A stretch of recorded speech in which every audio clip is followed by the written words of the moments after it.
जय मसीह की। Praise the Lord भाई बहन। आशा करता हूं कि आप सभी ठीक होंगे। प्रिय भाई और बहनों, आज के उपदेश से हम प्रभु यीशु के लौटने के रहस्य को जानेंगे, जो कि बहुत ही गुप्त है।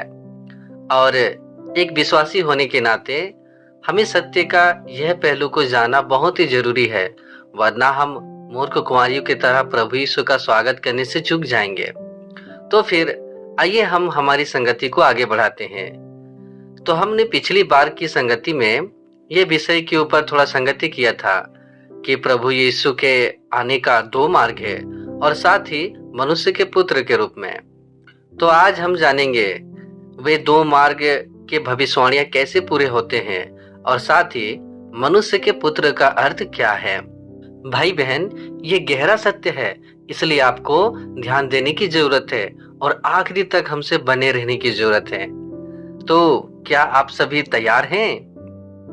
भाई और बहनों, मैं आप सभी को एक बहुत ही सुंदर कहानी बताना चाहता हूं, जिससे प्रभु यीशु के आगमन के विषय के प्रति हमें कैसे खोजी हृदय रखना है, ये जानने में मदद मिलेगी, जिससे हम कोई भी गलती करने से बच सके। तो चले हम कहानी की ओर आगे बढ़ते हैं। कहानी का नाम पिता से मिलने की तड़प। एक छोटा सा परिवार था। पिता अपने परिवार के बेहतर परिवेश के लिए विदेश चले गए थे। सालों तक पिता ने दिन रात मेहनत की और उस दौरान उनका बेटा बड़ा हो गया। बेटे को अपने पापा की बहुत याद आती थी, लेकिन वो समझता था कि पापा उसके लिए काम कर रहे हैं। फिर एक दिन खबर आती है, पिता अब जल्द ही घर लौटने वाले हैं, लेकिन ये नहीं बताया गया कि वो किस दिन आएंगे। बेटा बहुत उत्साहित हो गया। उसने सोचा, मैं पापा को सरप्राइज दूंगा।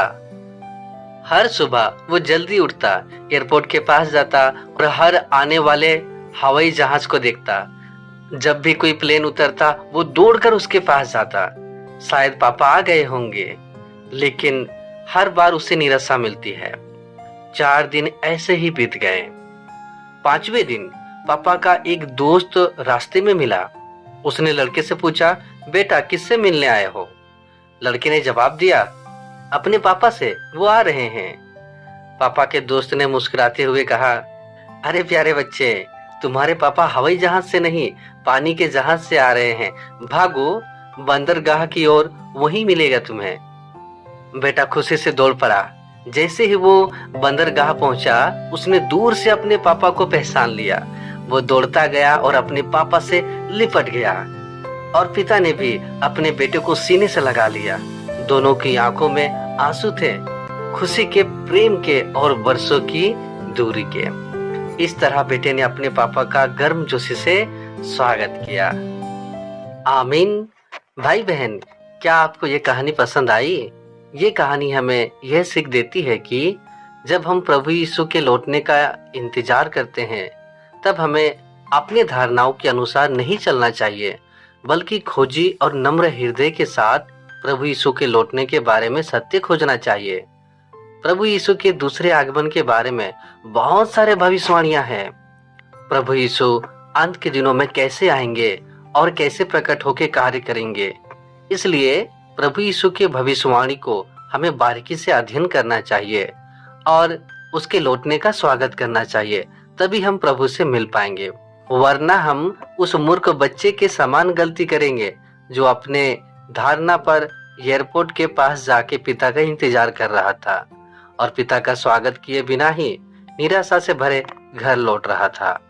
इसलिए आइए हम सत्य का खोज करने वाला हृदय रखें, तब परमेश्वर हमारा मार्गदर्शन करेगा। जैसा कि प्रभु यीशु ने कहा था, मांगो तो तुम्हें दिया जाएगा, ढूंढो तो तुम पाओगे, खटखटाओ तो तुम्हारे लिए खोला जाएगा। मत्ती 7:7। आमीन। भाई बहन, अगर हम सत्य को खोजेंगे तो जरूर हम प्रभु यीशु का लौटने का स्वागत करने का मौका से नहीं चुकेंगे। भाई और बहनों, यह जानने के लिए कि क्या प्रभु यीशु बादलों के साथ आएंगे या मनुष्य के देहधारी पुत्र के रूप में प्रकट होकर कार्य करने आएंगे या किसी अन्य तरीके से वापस आएंगे, हमें सबसे पहले प्रभु की वापसी के बारे में उनकी भविष्यवाणियों पर ध्यान से विचार करना चाहिए। तब हम ज्ञान प्राप्त कर सकते हैं और वास्तव में इस रहस्य को समझ सकते हैं। तो आइए सबसे पहले हम पवित्र शास्त्र पर नजर डालें। क्योंकि जैसे बिजली पूर्व से निकलकर पश्चिम तक चमकती है, वैसा ही मनुष्य के पुत्र का भी आना होगा। मत्ती अध्याय 24 का 27। इसलिए तुम भी तैयार रहो, क्योंकि जिस घड़ी के विषय में तुम सोचते भी नहीं हो, उसी घड़ी मनुष्य का पुत्र आ जाएगा। मत्ती अध्याय 24 का 44। जैसे नूह के दिन थे, वैसा ही मनुष्य के पुत्र का आना भी होगा। मत्ती अध्याय 24 का 37। आमीन। परमेश्वर का धन्यवाद। अंत के दिनों में जब परमेश्वर वापस आते हैं तो प्रभु यीशु अक्सर उल्लेख करते हैं मनुष्य का पुत्र, मनुष्य के पुत्र का आगमन। मनुष्य का पुत्र आएगा।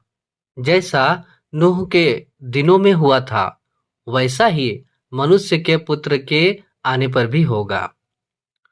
प्रभु यीशु ने कई बार मनुष्य के पुत्र के आगमन का उल्लेख किया है ना भाई बहन। तो आप मनुष्य के पुत्र के आगमन की व्याख्या कैसे करते हैं? मनुष्य का पुत्र क्या है? मनुष्य का पुत्र एक आध्यात्मिक प्राणी से भिन्न है। मनुष्य का पुत्र मनुष्य से पैदा होता है। बाहर से वो एक सामान्य व्यक्ति की तरह दिखता है। यही कारण है कि उसे मनुष्य का पुत्र कहा जाता है। लेकिन परमेश्वर की आत्मा या स्वर्गदूतों को मनुष्य का पुत्र नहीं कहा जा सकता, क्योंकि वे आध्यात्मिक प्राणी हैं। केवल जब परमेश्वर देहधारी होता है और मनुष्य से जन्म लेता है, तो उसे मनुष्य का पुत्र कहा जा सकता है। भाई बहन, आइए हम जानेंगे मनुष्य के पुत्र के गुण क्या होते हैं। मनुष्य का पुत्र एक साधारण एवं सामान्य व्यक्ति, कोई आध्यात्मिक प्राणी नहीं होता। मनुष्य का पुत्र सामान्य मानवता है, खा सकता है, पी सकता है, खुशी और दुखी महसूस कर सकता है। भाइयों और बहनों, हमने जिन भविष्यवाणियों को देखा, इन सभी भविष्यवाणियों में मनुष्य के पुत्र के आने का उल्लेख है। जब यह मनुष्य का पुत्र कहता है, तो इसका तात्पर्य उस व्यक्ति से है जो मनुष्य से पैदा हुआ है और जिसमें सामान्य मानवता है। यदि आत्मा होती तो इसे मनुष्य का पुत्र नहीं कहा जा सकता था। उदाहरण के लिए, परमेश्वर आत्मा है और उसे मनुष्य का पुत्र नहीं कहा जा सकता है। कुछ लोगों ने स्वर्गदूतों को भी देखा है। स्वर्गदूत भी आध्यात्मिक प्राणी हैं और उन्हें भी मनुष्य का पुत्र नहीं कहा जा सकता। कोई भी चीज जिसका मानव रूप है लेकिन वह आध्यात्मिक शरीर है, उसे मनुष्य का पुत्र नहीं कहा जा सकता है। कोई भी चीज जो बाहरी रूप से एक व्यक्ति की तरह दिखती है लेकिन एक आध्यात्मिक प्राणी है, उसे मनुष्य का पुत्र नहीं कहा जा सकता है। क्या आप समझ रहे हैं? जैसे कि हमारे देहधारी प्रभु यीशु को मनुष्य का पुत्र और मसीह कहा जाता था। आपको पता है क्यों? क्योंकि वह देह थे जिसमें परमेश्वर की आत्मा प्रकट हुई थी। एक साधारण और सामान्य व्यक्ति जो लोगों के बीच रहता था। इसलिए जब प्रभु यीशु ने अंत के दिनों में अपने वापसी के बारे में भविष्यवाणी की, मनुष्य का पुत्र आता है या मनुष्य के पुत्र का आगमन कहा, तो इसका मतलब था कि वो सामान्य मानवता के साथ मनुष्य के पुत्र के रूप में वापस आएगा। यदि उसमें सामान्य मानवता होगी तो वो आध्यात्मिक शरीर बिल्कुल भी नहीं होगी, बल्कि एक सामान्य साधारण देह होगी। आमीन। इसलिए प्रभु यीशु ने बाइबल में भविष्यवाणी की थी कि अंतिम दिनों में उनकी वापसी मनुष्य का पुत्र का आगमन होगा। यह परमेश्वर के दूसरे देहधारण को संदर्भित करता है, ना कि प्रभु यीशु को पुनर्जीवित आध्यात्मिक शरीर में बादलों पर आने के लिए। इसलिए यीशु ने अंतिम दिनों में भविष्यवाणी की, मनुष्य का पुत्र, मनुष्य के पुत्र का आगमन, मनुष्य का पुत्र आएगा। वो दिन जब मनुष्य का पुत्र प्रकट होगा। इसका मतलब है अंत के दिनों में परमेश्वर एक बार फिर मनुष्य के पुत्र की पहचान में आएंगे, देह धारण करेंगे, एक भौतिक शरीर वाले व्यक्ति बनेंगे और एक बार फिर पृथ्वी पर प्रकट होंगे। यही प्रभु यीशु के भविष्यवाणी का अर्थ है। आमीन। भाइयों और बहनों, हमने अभी-अभी जो ऊपर में संगति किया, उससे हमें क्या सीखने को मिला, ये जानने के लिए मैं आपसे एक प्रश्न पूछना चाहता हूँ। कृपया प्रश्न पर ध्यान दें और अपना जवाब टाइप करें। प्रश्न है, अंत के दिनों में प्रभु ने कहा कि वो मनुष्य के पुत्र के रूप में आएगा। इसका अर्थ क्या है? विकल्प ए, यह प्रभु यीशु को संदर्भित करता है, जिन्हें 2000 साल पहले सूली पर चढ़ाया गया था। बी, यह अंतिम दिनों में परमेश्वर की दूसरे देह धारण को संदर्भित करता है, यह कि वो साधारण मनुष्य का रूप धारण करके आएगा। सी, इसका तात्पर्य एक आध्यात्मिक शरीर के अचानक प्रकट होने से है। या डी, मैं निश्चित नहीं हूं। तो भाई बहन, आप लोग अपने खुले हृदय के साथ अपना विकल्प चुन सकते हैं, ए, बी, सी और डी। ठीक है, तो मुझे लगता है आप सभी को सही जवाब मिल चुका है। और सही जवाब कौन सा है? सही जवाब बी है। यहाँ कहा गया है, यह अंतिम दिनों में परमेश्वर की दूसरे देह धारण को संदर्भित करता है, यह कि वह साधारण मनुष्य का रूप धारण करके आएगा। क्योंकि प्रभु ने कहा मनुष्य का पुत्र आत्मा या आध्यात्मिक शरीर नहीं होता है ना, एक सामान्य साधारण शरीर होता है। इसलिए प्रभु यीशु ने मनुष्य का पुत्र का आने का भविष्यवाणी किया। उसका सही जवाब भी है। तो भाई बहन, आइए हम अगले विषय की ओर चलते हैं। प्रभु यीशु ने भी कई बार कहा कि वो चोर की तरह आएंगे। कुछ लोग सोचते हैं कि प्रभु चोर की तरह आ रहे हैं, इसका मतलब है कि किसी को भी उनके आने का समय पता नहीं चलेगा। यह समझ सही है, लेकिन भाई बहन, चोर की तरह आना, इसका एक गहरा अर्थ है। क्या आप जानना चाहेंगे कि वो गहरा अर्थ क्या है? तो आइए हम प्रभु यीशु के भविष्यवाणी की ओर नजर डालें। यदि तू जागृत न रहेगा तो मैं चोर के समान आ जाऊंगा और तू कदापि न जान सकेगा कि मैं किस घड़ी तुझ पर आ पड़ूंगा। प्रकाशित वाक्य अध्याय 3 का 3। देख, मैं चोर के समान आता हूँ। प्रकाशित वाक्य अध्याय 16 का 15। इसलिए तुम भी तैयार रहो, क्योंकि जिस घड़ी के विषय में तुम सोचते भी नहीं हो, उसी घड़ी मनुष्य का पुत्र आ जाएगा। मत्ती अध्याय 24 का 44। आमीन। परमेश्वर का धन्यवाद। यहाँ पर ही कहा गया कि प्रभु चोर के समान आता है। चोर यानी उनके आने का समय कोई भी नहीं जानता। वह चुपचाप और गुप्त रूप से आएगा। जैसे एक चोर लोगों के बीच हो सकता है, फिर भी वे उसे नहीं पहचानते। उसकी असली पहचान छिपी रहती है। चोर की तरह आना का अर्थ है प्रभु चुपचाप और गुप्त रूप से लौटेंगे, मनुष्य के पुत्र के रूप में दुनिया में आएंगे। लोगों को इसके बारे में पता भी चले बिना बोलेंगे और काम करेंगे। हमने ऊपर की संगति से जाना कि प्रभु यीशु मनुष्य के पुत्र के रूप में आएगा। आइए हम इसे और भी स्पष्ट रीति से जानेंगे। यहाँ देखें, मनुष्य के पुत्र की भविष्यवाणी, परमेश्वर फिर से मानव बनेगा। भाई बहन, प्रभु यीशु मनुष्य के पुत्र के रूप में आएगा, यानी वो एक सामान्य व्यक्ति के रूप में जन्म लेगा, एक सामान्य मानव परिवार में रहेगा और बड़े होने की एक विशिष्ट प्रक्रिया से गुजरेगा, बिल्कुल प्रभु यीशु की तरह ही। जिस दिन उनका जन्म होगा, अधिकांश लोगों को ये पता भी नहीं होगा। तो ये हम इंसानों के लिए ये प्रभु यीशु के आने का एक छिपा हुआ तरीका है, क्योंकि जब परमेश्वर देहधारी होता है तो बाहर से कोई भी नहीं पहचान सकता कि वो परमेश्वर है। लोग उन्हें केवल एक साधारण व्यक्ति के रूप में देखते हैं, तो उसकी असली पहचान छुपी हुई है। इसलिए भाई बहन, हम कह सकते हैं कि जब परमेश्वर देहधारी होता है और पृथ्वी पर आता है, तो ये हम मनुष्य के लिए एक बहुत बड़ा रहस्य है। परमेश्वर का धन्यवाद हो। अब आए हम इस विषय की ओर बात करें। मनुष्य का पुत्र कोई आध्यात्मिक शरीर नहीं है। बहुत से लोग सोचते हैं कि मनुष्य का पुत्र पुनर्जीवित प्रभु यीशु के आध्यात्मिक शरीर को संदर्भित करता है, जो उनके पुनरुत्थान से पहले उनकी शारीरिक उपस्थिति के समान दिखता है। लेकिन वास्तव में ऐसा नहीं है भाई बहन। प्रभु यीशु के पुनरुत्थान के बाद वो एक आध्यात्मिक शरीर बन गया, जो अब स्थान या भूगोल तक सीमित नहीं रहा। एक आध्यात्मिक शरीर दीवारों से गुजर सकता है और अलौकिक क्षमताओं से युक्त होकर अपनी इच्छानुसार प्रकट या गायब हो सकता है। ये अब सामान्य मानवता वाला भौतिक शरीर नहीं है। इसलिए प्रभु यीशु का पुनर्जीवित शरीर एक सामान्य मनुष्य का पुत्र अब और नहीं है।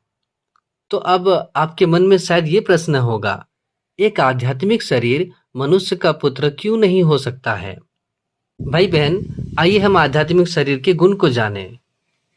आध्यात्मिक शरीर का स्वरूप मानवीय है, दूसरों को दिखाई देता है, लेकिन उसमें सामान्य मानवता नहीं है। यह मनुष्य से पैदा नहीं हुआ है, बल्कि सीधे स्वर्ग से उतर सकता है। आध्यात्मिक शरीर दरवाजे से अंदर आए बिना दीवारों से प्रवेश कर सकता है। वो अचानक प्रकट हो सकता है और फिर गायब हो सकता है, इच्छा अनुसार टिमटिमाता हुआ। लोगों को भयभीत और असहज महसूस करा सकता है। इसलिए भाई बहन, अब हम समझ सकते हैं मनुष्य के पुत्र के आगमन के बारे में जो भविष्यवाणी प्रभु यीशु ने किया। इसका अर्थ है कि प्रभु देह बनकर फिर से अवतरित होंगे। हम मनुष्य के मध्य रहेंगे। हम मनुष्य के मध्य साधारण मनुष्य के रूप में प्रकट होंगे।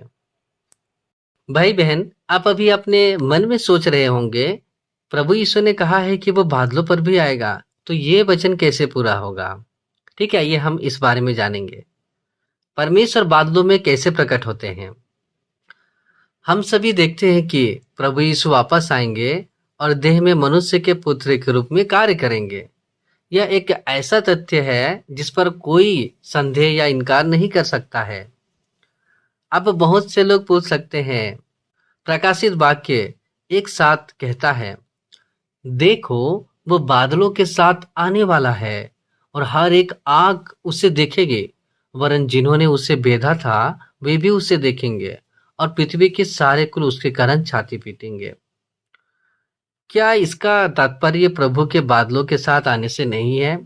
तो क्या यह विरोधाभासी नहीं लगता? यह वचन आपके द्वारा कैसे समझाया जाता है? भाई बहन, प्रभु यीशु का चोर के समान मनुष्य के पुत्र के रूप में आना और बादलों पर खुले तौर पे आना, हालांकि ये शब्द विरोधाभासी प्रतीत होती है, लेकिन वास्तव में ये बिल्कुल भी विरोधाभासी नहीं है। बाइबल में सभी भविष्यवाणियां पूरी होनी चाहिए, लेकिन इसके लिए एक प्रक्रिया और क्रम है। मनुष्य के पुत्र का प्रकट होना और बादलों पर उतरना भी एक क्रम का पालन करता है। जब प्रभु फिर से आएगा तो वो पहले गुप्त रूप से आने, प्रकट होने और कार्य करने के लिए देह धारण करेगा और फिर खुले तौर पर प्रकट होने के लिए बादल के साथ उतरेगा। अंत के दिनों में प्रभु यीशु की वापसी 2 चरणों में होती है। आइए हम उसे जानेंगे। एक है महान आपदाओं से पहले और दूसरा है महान आपदाओं के बाद। आइए हम कुछ वचनों को भी पढ़ेंगे। महान आपदाओं से पहले गुप्त आगमन। परमेश्वर मनुष्य के पुत्र के रूप में प्रकट होता है और कार्य करता है। मनुष्य का पुत्र देहधारी परमेश्वर। इसलिए तुम भी तैयार रहो, क्योंकि जिस घड़ी के विषय में तुम सोचते भी नहीं हो उसी घड़ी मनुष्य का पुत्र आ जाएगा। मत्ती अध्याय 24:44। देख, मैं चोर के समान आता हूँ। प्रकाशित वाक्य अध्याय 16:15। महान आपदाओं के बाद खुलेआम प्रकटन। परमेश्वर देह में अपना कार्य पूरा करने के बाद बादलों पर खुले तौर पर प्रकट होगा। आध्यात्मिक शरीर बादलों पर आएगा। देखो, वह बादलों के साथ आने वाला है और हर एक आंख उसे देखेगी, वरन जिन्होंने उसे बेधा था वे भी उसे देखेंगे और पृथ्वी के सारे कुल उसके कारण छाती पीटेंगे। प्रकाशित वाक्य अध्याय 1:7। आमीन, हालेलुया। आमीन। भाइयों और बहनों, हम बाइबल की भविष्यवाणियों से देख सकते हैं कि प्रभु की वापसी 2 चरणों में विभाजित है, एक गुप्त आगमन और एक खुला आगमन। सबसे पहले प्रभु एक चोर की तरह आता है, जिसका अर्थ है कि देहधारी परमेश्वर गुप्त रूप से सत्य व्यक्त करने और अंत के दिनों में अपना न्याय कार्य करने के लिए आता है। इसका मुख्य उद्देश्य विजेताओं के एक समूह को पूर्ण करना है। यह न्याय परमेश्वर के घर से शुरू होता है, भविष्यवाणी को पूरा करता है, जो पहला पतरस 4:17 में कहा गया है। भाई बहन, अंत के दिनों में परमेश्वर का न्याय कार्य पहले ही शुरू हो जाता है, जब परमेश्वर देहधारी रूप में गुप्त रूप से सत्य व्यक्त करने और सभी मानव जाति का न्याय करने के लिए आता है। कार्य का पहला भाग परमेश्वर के घर पर न्याय शुरू करना है। इसके साथ परमेश्वर उन लोगों को शुद्ध करता है और बचाता है जो उसकी आवाज सुनते हैं और उसके सामने लाए जाते हैं, उन्हें विजेता बनाता है। फिर परमेश्वर का महान कार्य पूरा हो जाता है और महान आपदाएं भी शुरू हो जाती हैं। परमेश्वर इस पुरानी दुनिया को दंडित करने और नष्ट करने के लिए आपदाओं का उपयोग करेगा। इस प्रकार अंत के दिनों में परमेश्वर का न्याय कार्य अपने चरमोत्कर्ष पर पहुंच जाता है। महान आपदाओं के बाद जब परमेश्वर बादल पर खुले तौर पर प्रकट होता है, तो उसका न्याय कार्य पूरी तरह से पूरा हो जाएगा। परमेश्वर का राज्य बाद में प्रकट होगा। आमीन। भाइयों और बहनों, हमने अभी जो संगति किया उससे हमने क्या सीखा, ये जानने के लिए मैं आपसे एक प्रश्न पूछना चाहता हूँ। आइए हम प्रश्न की ओर ध्यान दें। प्रभु की भविष्यवाणी के अनुसार प्रभु अंत के दिनों में कैसे लौटेंगे? विकल्प ए, प्रभु केवल बादलों पर आएंगे। बी, 2 तरीकों से। पहला, वह मानव रूप में फिर से देह धारण करेंगे और हमें शुद्ध करने के लिए सत्य व्यक्त करेंगे। देह में अपना कार्य पूरा करने के बाद वो बादलों के साथ आएंगे और सार्वजनिक रूप से प्रकट होंगे। सी, परमेश्वर हमेशा हमारे साथ हैं, इसलिए उन्हें वापस आने की कोई जरूरत नहीं है। तो भाई बहन, इन 3 विकल्पों में से आपका जवाब कौन सा है? जी हाँ भाई बहन, इसका सही जवाब विकल्प बी है। बहुत बढ़िया। भाइयों और बहनों, ये सब सीखने के बाद हम वास्तव में महसूस कर सकते हैं कि अंत के दिनों में परमेश्वर सत्य को व्यक्त करने और मानवता को पूरी तरह से शुद्ध करने और बचाने के लिए न्याय का कार्य करने के लिए मनुष्य के पुत्र के रूप में वापस आएंगे। ये मानवता के लिए बचाए जाने और परमेश्वर के राज्य में प्रवेश करने का एकमात्र अवसर है। ये जीवन में एक बार मिलने वाला मौका है भाई बहन। यदि हम अभी भी अपनी धारणाओं और कल्पनाओं से चिपके हुए हैं और बड़ी आपदाओं के बाद सार्वजनिक रूप से बादलों पर परमेश्वर के प्रकट होने का इंतजार कर रहे हैं, तो हम आपदा में पड़ जाएंगे और परमेश्वर के उद्धार से चूक जाएंगे। तो प्रिय भाइयों और बहनों, अब अंत में मैं आपसे पूछना चाहूंगा कि क्या आप स्वयं को तैयार कर लिए हैं दूल्हे का स्वागत करने के लिए और उसके लौटने का गुप्त रहस्य को समझ लिए? यदि हाँ, तो इसका अर्थ है कि आप बुद्धिमान कुंवारी हैं। अगली बार हम चर्चा करेंगे अंत के दिनों में हमारे प्रभु यीशु कैसे न्याय का कार्य करते हैं और मानवता को बचाते हैं, और प्रकाशित वाक्य में उल्लेख विजेता के समूह को कैसे खड़ा करते हैं। तब तक के लिए इंतजार करें, फिर मिलेंगे। परमेश्वर आपको और आपके परिवार को आशीष दे और सुरक्षित रखे। जय मसीह की। प्रेज़ द लॉर्ड भाई बहन।